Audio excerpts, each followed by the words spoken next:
ప్రజా ఆరోగ్య రంగాన్ని అనేకమైన విప్లవాత్మకమైన మార్పులు తీసుకొని వచ్చేసి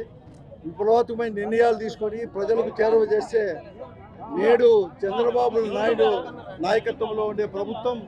ప్రజా ఆరోగ్యాన్ని నిర్వీర్యం చేసేదే కాకుండా మరణ శాసనం కూడా రాస్తూ ఉంది రాష్ట్రంలో కూడా. రోజు జగన్మోహన్ రెడ్డి గారు మెడికల్ విద్య అంటే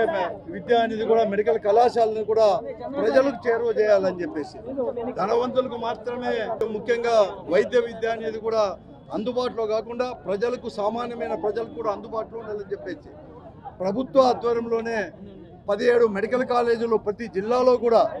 ప్రభుత్వ ఆధ్వర్యంలోనే మెడికల్ కాలేజ్ 17 మెడికల్ కాలేజీలు దానికి అటాచ్డ్గా కూడా సూపర్ స్పెషాలిటీ హాస్పిటల్ తీసుకొని వస్తే నేడు చంద్రబాబు నాయుడు గారు తన యొక్క సొంత మనుషులకి